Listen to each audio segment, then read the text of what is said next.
तुम केवल एक गलती मत किया करो कि जब भी कोई आरती की थाली लेकर आए ना, चाहे तुम्हें पता भी है कि वो इंसान पूजा पाठ नहीं करता है, फिर भी वो बस बनावटी आरती की थाली लेकर आता है, कुछ फूल चंदन ले आता है, तुम उसका अनादर करना बंद करो।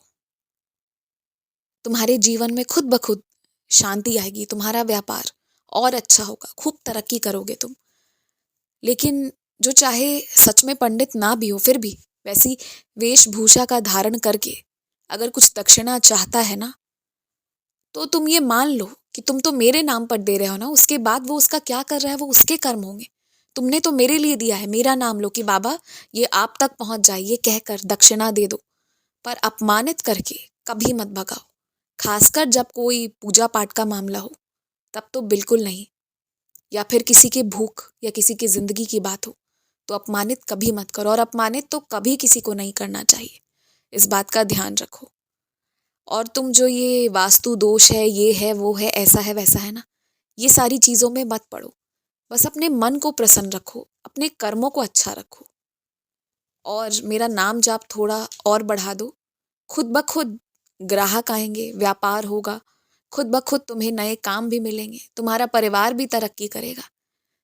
जो लोग घर पर यूं ही पड़े हुए हैं, उन्हें भी अपने जिंदगी के प्रति जिम्मेदारी महसूस होने लगेगी।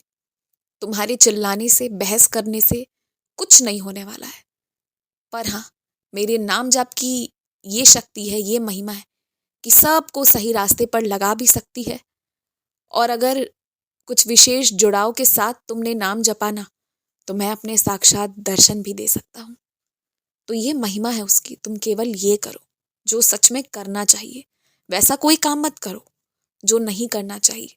अगर तुम चिल्लाओगे, बहस करोगे ना, तो एक वक्त के बाद सामने वाले का भी बस यही रहेगा कि कैसे तुम्हें जवाब देना है, और वो बैठकर सिर्फ जवाब खोजेंगे, और बहस वहस होते रहेगा, और जिंदगी इसी में कटती जाएगी। सबका समय बर्बाद होगा, परिवार की तरक्की रुक जाएगी। इसलिए वैसा कोई काम करना ही नहीं है तुम्हें जिसमें बहस हो। अगर कोई तुम्हें कुछ सेवा पहुंचाकर हर महीने तुमसे कुछ तनख्वाह चाहता है, अगर तुमसे वो हो सके तो वो काम कर दो। अगर कोई प्रतिदिन तुम्हारे पूजा के फूल पहुंचाना चाहता है, या तुम्हारे ज़रूरी खाने पीने का सामान पहुंचाना चाहता है, तुम्हारे लिए दूध लाना चाहता है, वगैरह वगैरह, तो ऐसे छोटे मोटे काम के लिए तुम्हें अगर किसी की सहायता कर सकते हो, ये मान लो कि तुम्हारी इस छोटी सी राशि को देने से किसी के घर रोटियां बन जाएं, तो इससे बड़ी बात क्या हो सकती है। मुझे पता है कि ये चीज़ें तुम खुद भी कर सकते हो, पर अगर तुम उसे तनख्वाह देने में सक्षम हो तो दे दो। जो मांगा जा रहा है वो देकर रख लो। जो इस तरह की चीजें होती है ना, इसमें पैसे कभी बर्बाद नहीं होते। ये मान लो कि एक ऐसा निवेश होता है ना, जिसमें आशीर्वाद और बढ़ बढ़ कर आता है तुम्हारे पास। क्योंकि तुम्हारे किसी को काम देने से, किसी को रोजगार देने से, ये मान लो किसी के घर चूल्हा जलेगा, किसी के घर बड़े बुजुर्ग बीमार लोगों की दवाइयां मिल पाएंगी, किसी के बच्चे विद्यालय जा पाएंगे। तो फिर इससे अच्छी बात क्या हो सकती है। अगर निवेश करना है तो यहाँ करो, सबका रोम रोम आशीर्वाद देगा, और तुम्हारा जीवन बहुत सुखदायी हो जाएगा। नकारात्मक लोगों से एकदम अलग हटकर रहो।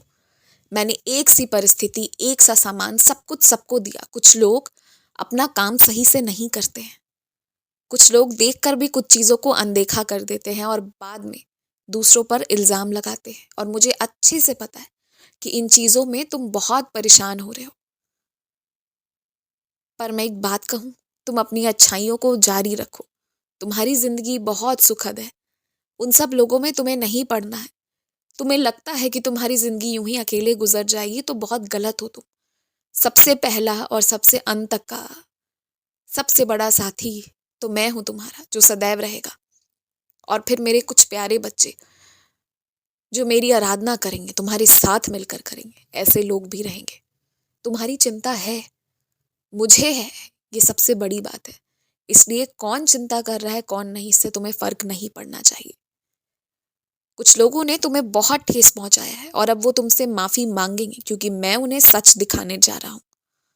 लेकिन एक बात तुमसे कहूंगा, तुम माफ नहीं कर पाओ शायद, तो मेरी चरणों पर छोड़ देना, लेकिन बहस मत करना, डांटना भी मत, इस बात का ध्यान रखना।